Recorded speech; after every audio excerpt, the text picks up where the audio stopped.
Yeah, you already know what it is, man. It's the one and only, the Big 7 Up, live and direct, man, with another video for y'all. Today we gonna be having story time, bro. So grab your popcorn, grab your chips, grab something to drink, man, whatever you need. Cause I got a crazy story for y'all today. Today I'm gonna be telling y'all how I was locked up with a serial killer when I was 16 years old, bro. No lie, I did not say that wrong. I was locked up with a serial killer when I was 16 years old, bro. For y'all that's just now tapping into my channel, bro, I got locked up for murder when I was 15 years old, back in 2009. I've already served my time, bro. I did 13 years and I served the whole sentence. I ain't get out early or nothing. I've been home 2 years now, y'all. And since I've been home, I just been sharing my story, sharing my stories of growing up in prison, what it was like, lessons that you can learn from, and reasons not to go to prison, bro. For y'all who haven't been in prison, but y'all doing things that could lead y'all to prison, tap in, bro, because I'm telling you, bro, that's not where you want to be. So if you're doing things that could lead you to prison, gang, go ahead, stop it, bro, because I'm telling you, that ain't a place that you want to be. It ain't a place that you want to be wasting your time. It ain't a place that you want to never even go through and experience and see, not even for one day, gang. It ain't it. You ain't wasting you're not missing nothing by not going in that place, bro. So if you know homies that done been there or whatever the case is, let them have their war stories about that shit, bro. Find something else, bro. I'm telling you. So when I was locked up, bro, I got bound over at the age of 16 because my case was so high profile, and because the charge, because of my charge, it was so severe, they ended up bounding me over as an adult. In Ohio, the age of bound over consent is 16 years old. So they had to wait until my 16th birthday to actually bound me over. They didn't wait the next day until the next day after my birthday. They didn't wait a week until after my birthday, until after I turned 16. No, they bound my ass over that same day. The same day on my birthday, they bound me over and sent me to the JC, the Justice Center, Hamilton County Justice Center. Now, for y'all who never been to the county or never experienced anything like that, when you first get locked up and you go through the county, it's a process. So basically the process is they strip you out of your clothes or whatever clothes that you may have had before you got in there. They strip you out of that. They give you new clothes. They fingerprint you to put you in their system. And then they do a whole other list of unhumane things to you before they actually place you in a cell. You get what I'm saying?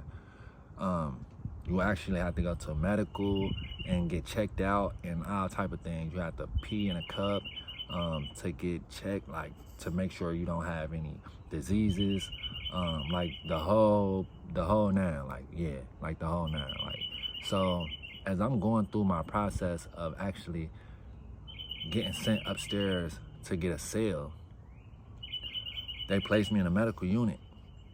In the medical unit, I'm waiting to, get my exam, pee in a cup to make sure I don't have any diseases, little things like that, so they can have it on file. So as I'm waiting for all of that process to go through, they placed me in a cell. Now the guard that placed me in the cell, he say, "Hey man, you know that your cellie is famous." So I said, "What? My cellie is famous?" He said, "Your next door neighbor is famous." I'm like, "Who is my next door neighbor?" They was like, "Anthony Kirkland." I'm like, "Who is that?" They was like, "You don't know who Anthony Kirkland is, man?" I'm like, "No." They like, "The dude that killed all those girls." And I'm like, what? I'm still not like understanding. And then when he said, "Under the bridge," I automatically knew what he was talking about because I lived near that bridge where this dude was burning all these girls' bodies. He was raping them and then killing them and burning their bodies under this bridge near my house that I lived in before I got locked up at 15. So when he said that, that's what clicked, and I automatically knew what he was talking about. Like, oh, that guy, man. So when he placed me in the cell, I'm tripping out. Like, oh man, this dude is right next door to me. This mass murder. Like, bruh, this dude had my whole community scared to go outside, bro. Because he was killing people. Nobody knew who he was before he got caught. He was just on a rampage in my city. Just going crazy. But all of his victims was women. But nobody knew that at the time. We didn't know that he was just specifically targeting women at the time.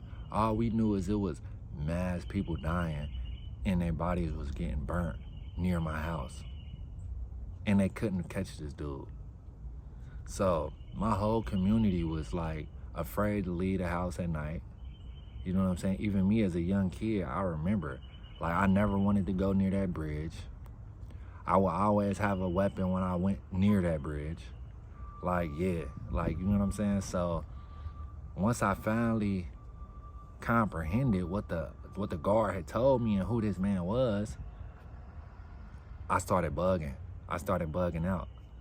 I mean, like, I was flipping, like kicking on a door, kicking on a wall, trying my best to just get this dude's attention so I could talk to him. Like, I don't know what I was expecting, but all I knew was I wanted to say something to this dude because, for one, I'm young and I don't know no better. I'm bored.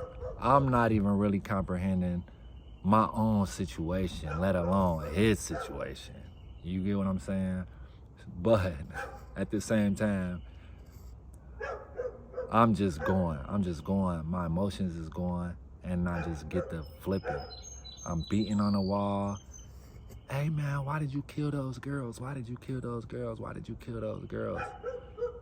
And for like 5 minutes straight, he did not respond to me. He did not say nothing.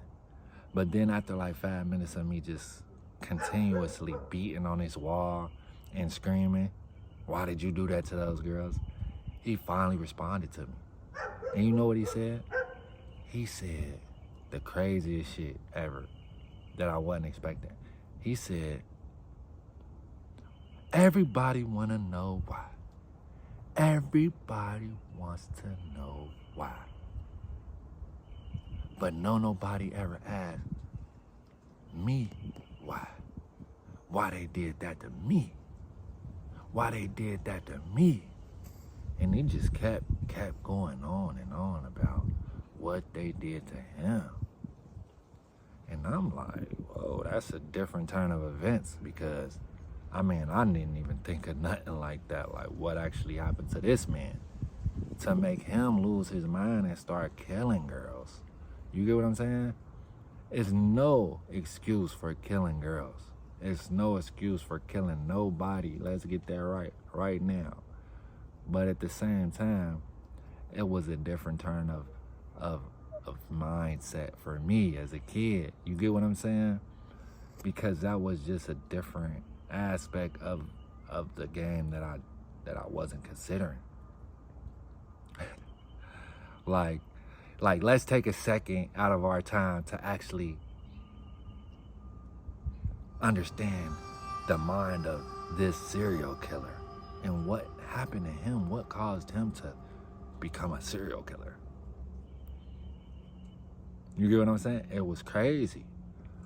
But that was my first experience of actually running across a serial killer, a mass murderer, myself.